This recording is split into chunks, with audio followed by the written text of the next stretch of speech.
Non-Duality, the Golden Key. I spent years desperately searching for a teaching that would end my pursuit for a higher state of consciousness. Deep down, I knew that my suffering was tied to my seeking, yet I was convinced that the seeking and suffering were necessary for arriving at some imagined truth.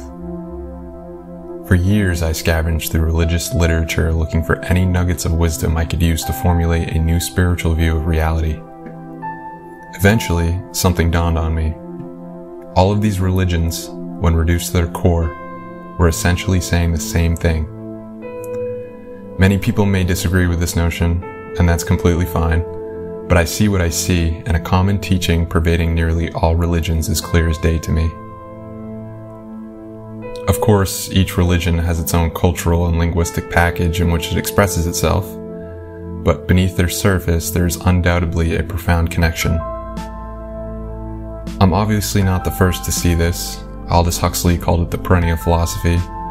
Theosophist Samael Aun once said, "Each religion is a precious jewel on the golden string of divinity." Carl Jung built an entire career in psychology by deconstructing a wide variety of religious mythologies, which gave birth to his theory of archetypal forms emerging from the collective unconscious. Sri Yukteswar Giri dedicated a large chunk of his book, The Holy Science, to the reconciliation of Buddhism, Hinduism, and Christianity. I could continue, but I think you get the point. The belief that all religions are nudging us towards the same realization is nothing new. Each of them is like a finger pointing at the moon. And as Bruce Lee says in his 1973 film, Enter the Dragon, "Don't concentrate on the finger, or you will miss all that heavenly glory." Each religion is attempting to convey a truth of some kind, a picture of reality. When viewed exoterically, these conveyances appear very different to the viewer. To see the core message, we need to distill them down to their essence, down to simple modern terms. As a guiding light, I like to refer to this core underlying teaching as non-duality. Ultimately, it doesn't matter what we call it. This is just what I prefer. The reason I like this phrase, non-duality, is because it eliminates the notion of separation, which is, in my view, the universal core message. No matter which teaching we are looking at, the idea of a separation between self, world, and God is always the suggested cause of ignorance within an individual.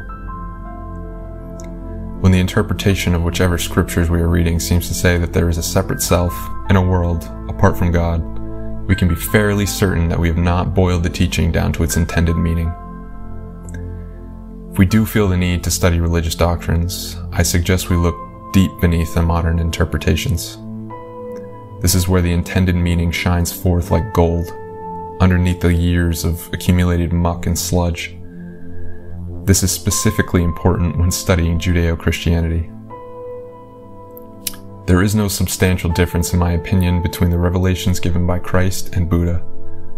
In 1945, archaeologists found a bunch of scrolls in some caves near Nag Hammadi in Upper Egypt. Among them was a scroll called the Gospel of Thomas, thought to be Jesus' brother. Declared by the Orthodox Church as non-canonical, they were hastily discredited as authentic biblical scriptures. Why? Nobody knows for sure. Maybe it disagreed with the Church's narrative and subverted the controlled interpretation they had over the Bible. Maybe it's because the earliest found dating of a Thomas scroll wasn't until 60 AD, putting it a little late in the writing down what Jesus said business. But who knows? Either way, I highly suggest reading it. It's a simple compilation of 114 sayings of the alleged Jesus Christ, and they are basically a bunch of Middle Eastern koans. Many of the sayings in the scroll are found in the canonized Bible nearly word for word, so there is a reasonable amount of authentic overlap.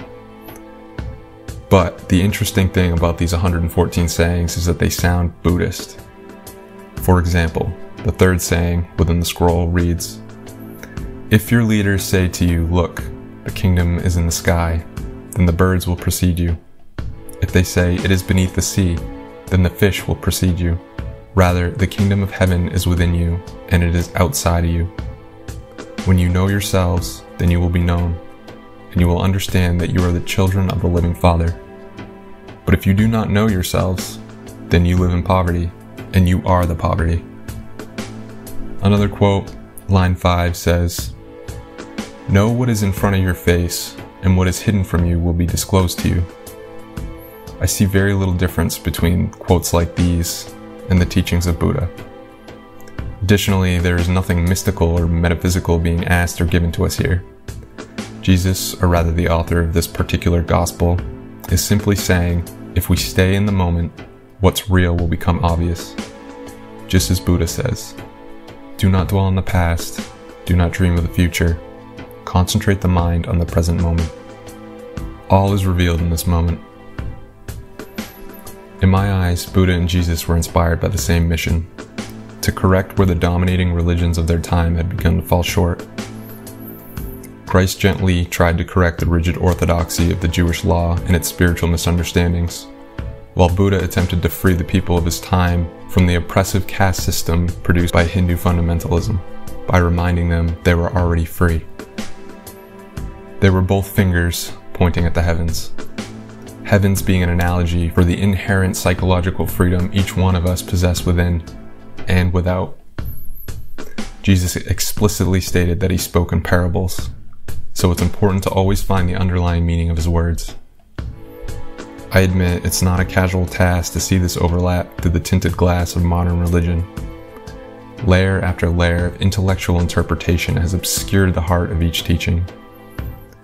To recover this axiomatic interpretation, we must view the literature through the context of their original languages.